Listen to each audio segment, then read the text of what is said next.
Bonjour et bienvenue dans Aux Avant-Postes, l'émission qui cherche un sens au chaos du monde. En 2021, les pays les plus riches s'étaient entendus pour une fiscalité plus juste. Dans le cadre de l'OCDE, un accord historique sur l'impôt des multinationales avait été obtenu. Finalement, les États-Unis ont choisi de se retirer. Aujourd'hui, les négociations reprennent à l'ONU.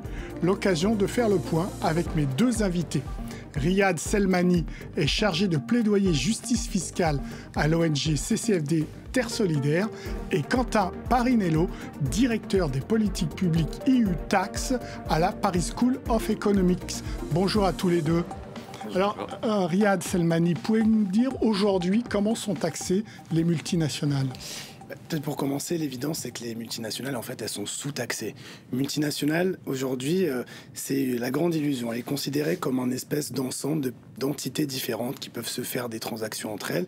Et donc, en fait, chacune de ces entités va être taxée différemment selon le pays où elle opère. Sauf que ces multinationales, ces entités, en fait, elles vont souvent rapatrier leurs bénéfices dans le pays où la fiscalité est la plus avantageuse, les paradis fiscaux, ce qui fait qu'en fait, ces multinationales, elles profitent de cette faille pour déclarer leurs bénéfices là où la fiscalité est la plus avantageuse, là où les taux d'imposition sont les plus bas, et ce qui crée en fait une évasion fiscale qui est extrêmement coûteuse, qui coûterait jusqu'à entre 500 milliards et 1000 milliards de dollars. Qu'est-ce qu'on a aujourd'hui ? On peut trouver du 0% à du 15% de taxation ou pas ? On peut trouver du 0% parce qu'aujourd'hui, quand on parle de taux de taxation, en fait, on parle de taux nominaux, mais en fait, il y a aussi des taux effectifs et il y a plein d'exemptions qui font que facilement une multinationale peut tomber à 3, 5 ou 0% de taxation.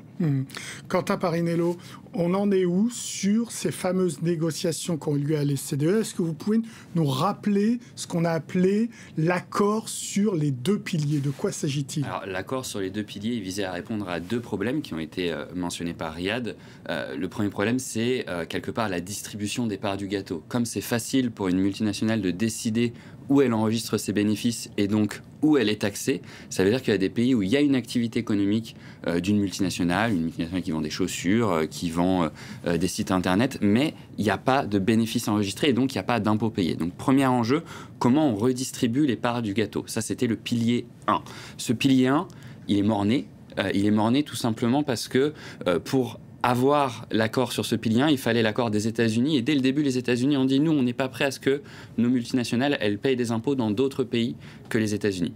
Et enfin, il y a un deuxième enjeu que devait traiter cet accord international, c'était l'imposition minimum. C'est un enjeu indirect parce qu'une fois qu'on a une multinationale qui peut décider dans quel pays elle enregistre ses bénéfices, un pays qui a une fiscalité plus haute que les autres va être tenté de baisser son impôt sur les sociétés. On a une tendance très très visible et très forte de baisse de l'impôt sur les sociétés dans plein de pays dans le monde, une course au moins-disant fiscal.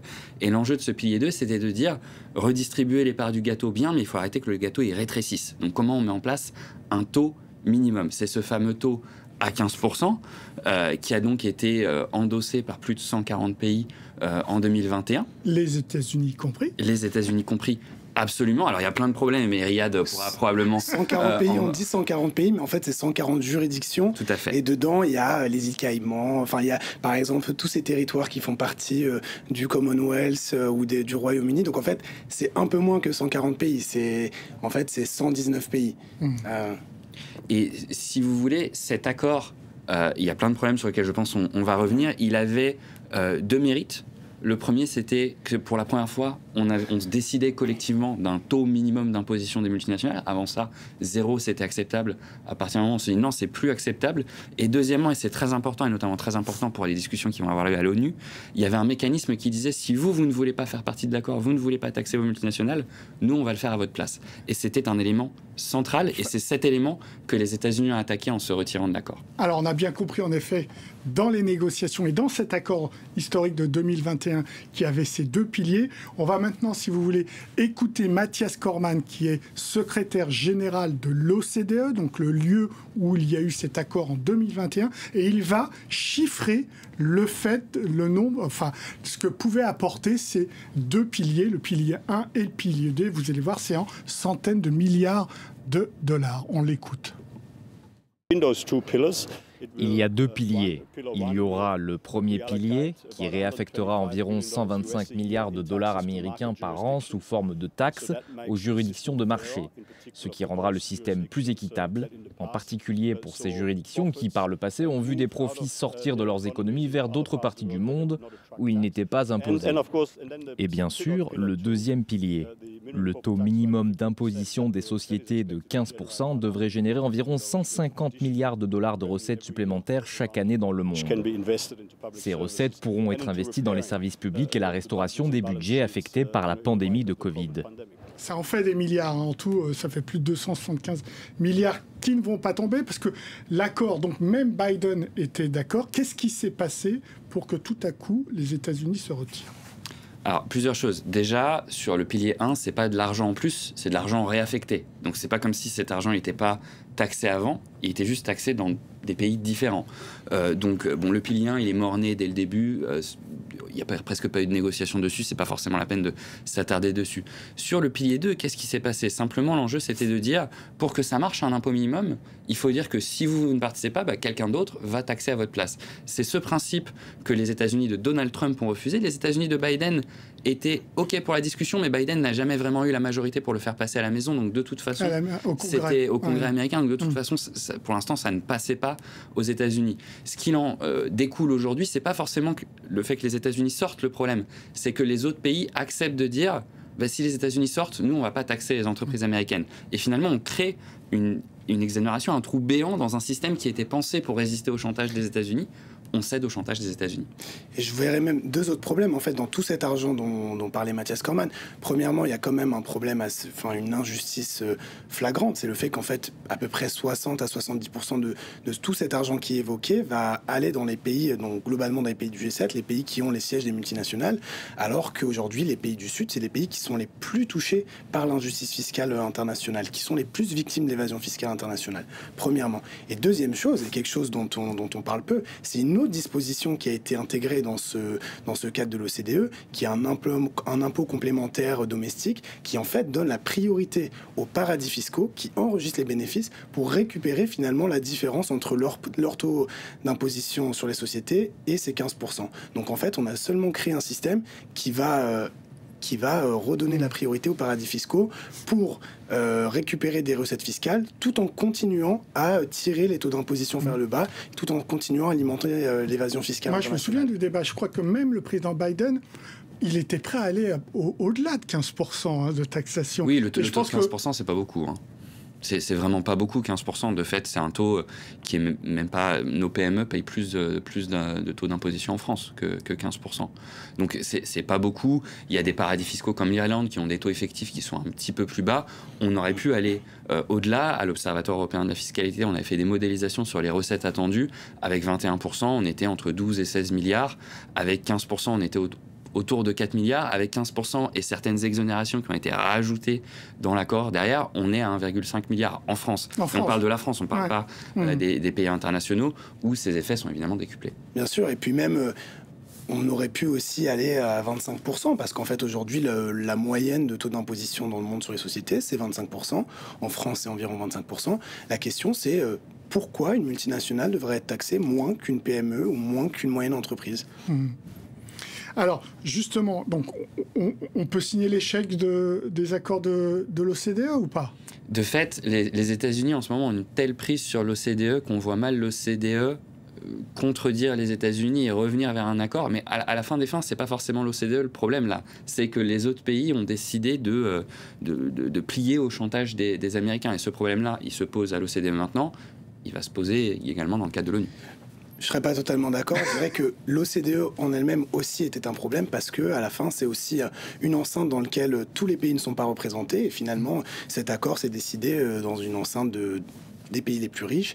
Et aujourd'hui, à l'ONU, il y a une occasion de réécrire un système avec tous les pays autour de la table et où un pays égale une voix. Et je pense qu'en termes démocratisation des espaces de gouvernance économique, c'est quand même intéressant. Alors, on va voir qu'au sein de l'OCDE, il y a encore des espoirs.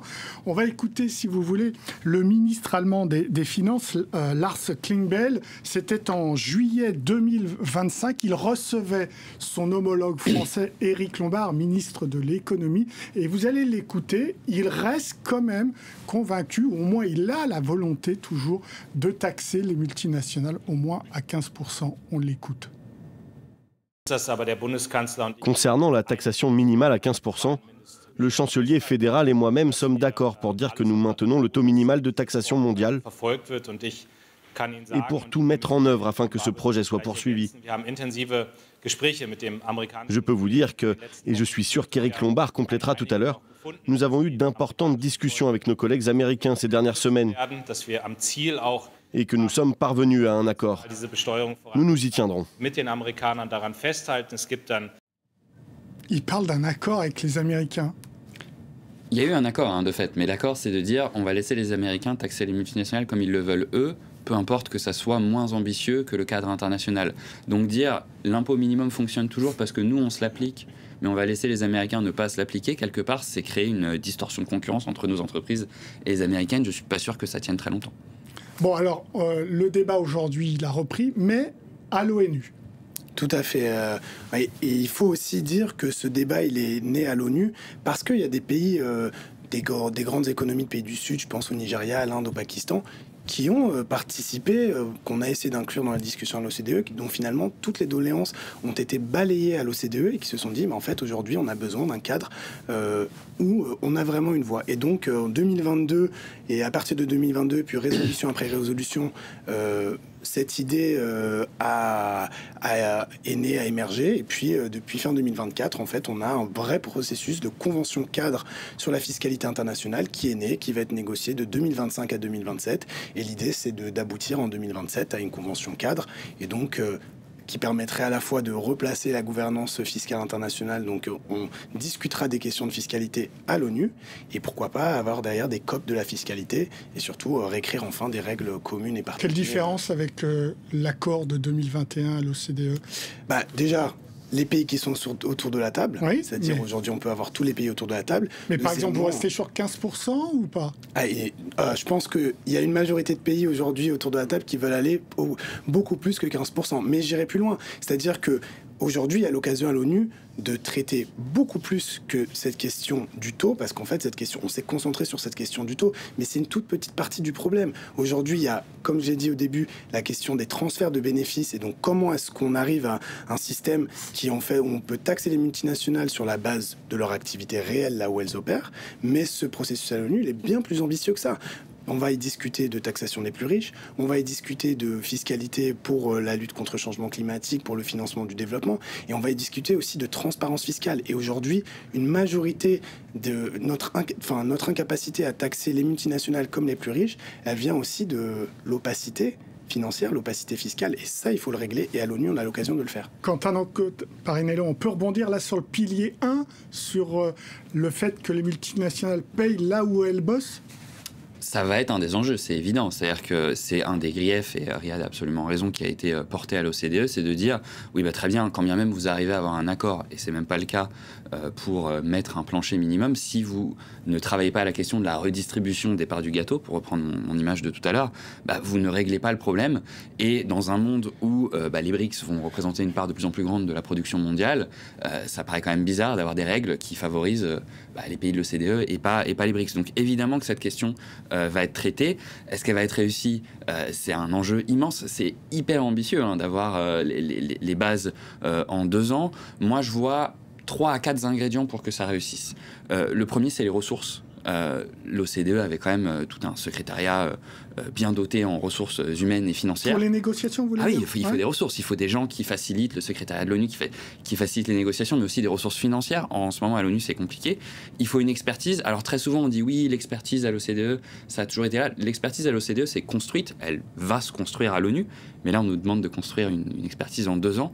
Et enfin, il faut une légitimité politique. Je pense qu'en ce moment, elle a plus tendance à être à l'ONU qu'à l'OCDE, mais ça doit se maintenir, et ça doit se maintenir notamment au niveau de l'ambition, parce que si l'ambition n'est pas au rendez-vous, à la moindre turbulence, dès que les États-Unis reviennent et disent « non mais si vous mettez en place cet impôt, on fait des rétorsions commerciales », et ben ça va se passer la même chose, c'est-à-dire que les pays vont lâcher. Donc il faut des mesures qui soient ambitieuses, solides techniquement, et appuyées par des ressources. Riyad Selmani, vous y participez, vous avez fait déjà une première tour de table là-dessus. Est-ce que vous répondez aux critères que pose Quentin Parinello? Premièrement, sur l'expertise, je pense qu'il y a de l'expertise et qu'autour de la table, il y a énormément d'expertise, que ce soit du côté des pays, des délégations des pays membres qui négocient et aussi de la société civile. Et je tiens à souligner aussi que l'avantage d'un processus à l'ONU, c'est que la société civile peut y participer. Il y a énormément d'expertise côté société civile. Et oui, je serais d'accord sur l'ambition politique. Effectivement, il faut une ambition politique. Mais aujourd'hui, ce qu'on a observé, moi, ce que j'ai observé, c'est qu'il y a au moins 140 pays aujourd'hui qui sont décidés à réécrire des règles parce qu'aujourd'hui, ils ne gagnent rien de ce système fiscal international. Et bien sûr, les pays qui vont faire la bascule, c'est des pays comme la France, parce que la France, aujourd'hui, c'est un des pays les plus lésés aussi dans le système fiscal international, qui aurait le plus intérêt, finalement, à soutenir ce qui se passe à l'ONU. Aujourd'hui, on n'a pas vu la France être très ambitieuse dans ce processus. À l'ONU. Ouais. Mais je pense que dans un...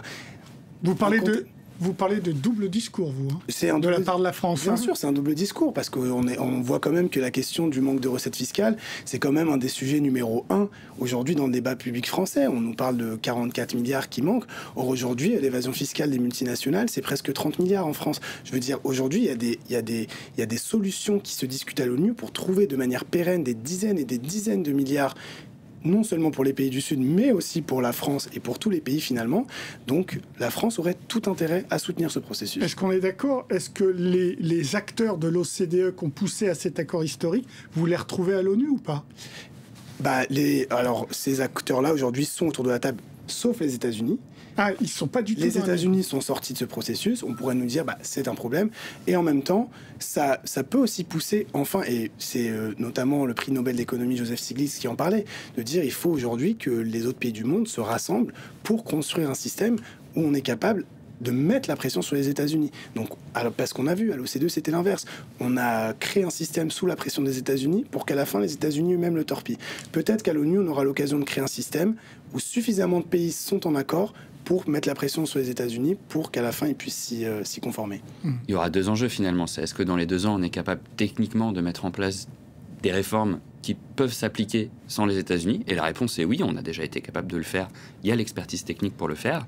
Et derrière, est-ce que politiquement, les pays vont le soutenir, le maintenir, cette envie de réforme, notamment quand les Mais c'est vraiment que les États-Unis qui bloquent ou il y en a d'autres? Mais c'est essentiellement les États-Unis, il faut le dire quand même. C'est-à-dire que même des pays, aujourd'hui des paradis fiscaux européens, ils ont le mérite au moins de participer à la discussion. Je ne vais pas dire que c'est les pays qui font le plus avancer la discussion, mais au moins ils sont autour de la table.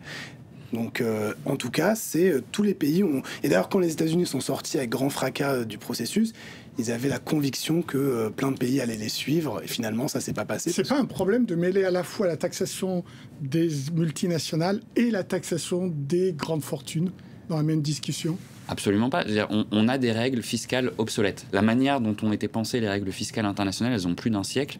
L'économie aujourd'hui ne ressemble plus du tout à quoi ressemblait l'économie il y a un siècle. Donc il faut s'attaquer évidemment à la fiscalité des multinationales, à la fiscalité des plus riches. Et on y a travaillé beaucoup à l'Observatoire en accompagnant le président Lula, le président brésilien, mais aussi question de fiscalité environnementale, d'opacité financière, de lutte contre les flux financiers illicites. Finalement, c'est une occasion de se poser collectivement et de remettre à plat ces règles qui ont plus d'un siècle.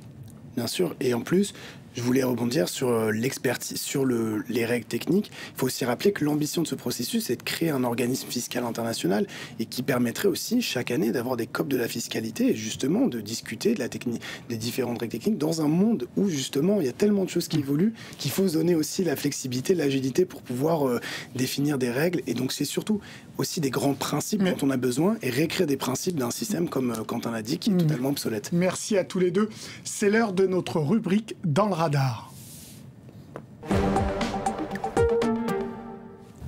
Un ouvrage, une étude, une enquête qui nous a interpellés cette semaine. Aujourd'hui, un livre, Géopolitique du soja, publié chez Armand Collin. Son auteur, Olivier Antoine, directeur général du cabinet de conseil Orae, est notre invité. Bonjour Olivier Antoine. Bonjour. Alors, rappelez-nous, c'est quoi l'intérêt du soja?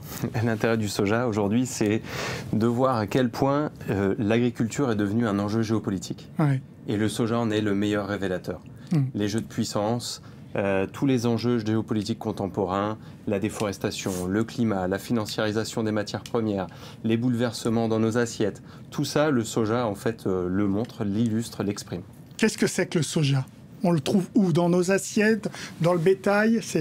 Alors souvent, quand on évoque le soja à des citoyens qu'on croise, à des amis, à la famille, ils vont penser à la sauce soja, ils vont penser pour certains au tofu, à certains aliments végétalisés. Voilà. Le soja, c'est bien plus que ça. Le soja, aujourd'hui, c'est la matière première de la sécurité alimentaire mondiale. Une sécurité alimentaire qui est basée sur la production-consommation de viande. Alors, ce qui est intéressant dans votre livre, c'est que vous montrez qu'en effet, le soja, c'est sans doute le produit agricole le plus commercialisé au monde. 40 à 45% se retrouvent sur les marchés internationaux, contre seulement 25% pour le blé, 15% pour le maïs et 10% pour la production de riz.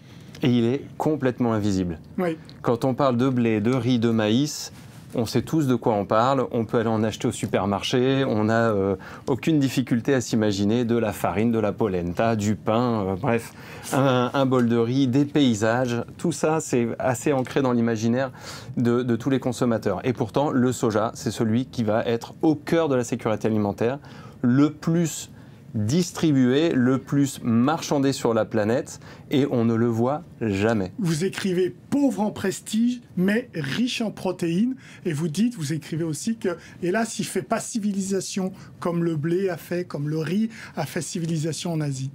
Alors il a fait d'une faiblesse une force.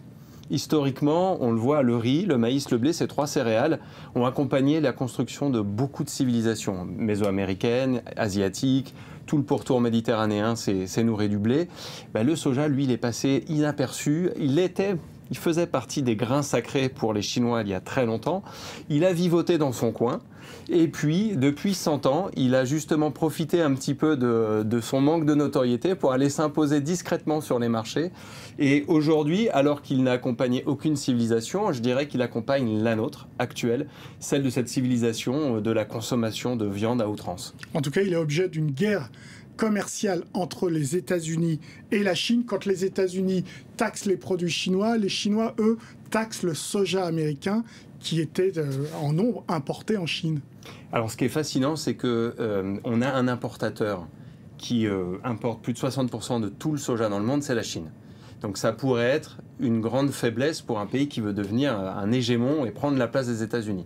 On a en face les États-Unis qui ont été pendant très longtemps premier producteur, premier exportateur, aujourd'hui deuxième producteur, deuxième exportateur, détrôné par le Brésil. Les États-Unis avaient comme client la Chine. Trump 1, en 2018, taxe l'acier chinois. La Chine dit nous, on va taxer le soja. Premier round, les États-Unis perdent beaucoup, puisque leurs farmers ne voient pas de débouchés. Il faut compenser. 28 milliards de dollars entre 2018 et 2019. Tout à fait. Et étonnamment, Donald Trump n'a pas appris de ce premier épisode. Par contre, les Chinois ont bien appris de ce premier épisode. Qu'est-ce qui se passe aujourd'hui? Donald Trump lance sa guerre tarifaire, décide à nouveau d'imposer des taxes, et les Chinois en réponse ne taxent pas le soja, disent non, on n'achète plus. On est capable d'acheter au Brésil, d'aller acheter en Argentine, d'aller acheter au Paraguay. Par contre, nous, on ne vous achète plus, donc la facture va être très lourde pour les États-Unis. Et on pourrait penser que la Chine se tire une balle dans le pied, en quelque sorte, et ce n'est pas du tout le cas. Parce que sur les 10 dernières années, la Chine a investi dans toute la chaîne de valeur du soja. Il y a peut-être sur l'accaparement de terre, ce n'est pas le cas ni en Argentine ni au Brésil. Par contre, sur la logistique, les silos, les ports, les entreprises du négoce, les firmes semencières, les firmes de produits phytosanitaires, la Chine est omniprésente dans toute la chaîne de valeur du soja, ce qui lui permet de pouvoir répondre sans aucune difficulté aux États-Unis à sa taxation et lui dire finalement, nous, on va aller se fournir ailleurs. Et alors, ils vont où les sojas américains? Ils viennent en Europe? Alors ça va être la grande question. Je pense que là, les Européens vont pouvoir aller se fournir sur le marché américain. Mais ce que veulent les farmers, et ce qu'ils ont voulu, en tout cas dès 2018, c'est qu'on transforme ce soja, notamment en biodiesel aux États-Unis, en fait il n'est plus à dépendre autant du marché international, un marché qu'ils ont eux-mêmes créé. Ouais. Et les Européens, alors, ils sont dépendants des États-Unis là-dessus ou pas? Alors, on est dépendant du monde. On a créé notre dépendance. On est dépendant sur le soja. Au sortir de la Seconde Guerre mondiale, l'Europe se reconstruit. L'Europe a une priorité, c'est pouvoir donner à manger à sa population. Les campagnes sont dévastées. Beaucoup de paysans sont morts au front. On va reconstruire, évidemment, grâce à l'argent notamment du plan Marshall. Et un deal va être passé. On va reconstruire prioritairement nos cheptels bovins, de la viande de bœuf, du lait, du fromage, des céréales, le blé en tête. Par contre, les États-Unis vont être le grand pourvoyeur et fournisseur du soja pour l'industrie alimentaire. Merci beaucoup Olivier Antoine pour vos réponses. Merci à tous les deux et également aux avant-postes. C'est terminé. Vous pouvez retrouver cette émission sur france24.com, sur nos réseaux sociaux et nos podcasts. Au revoir.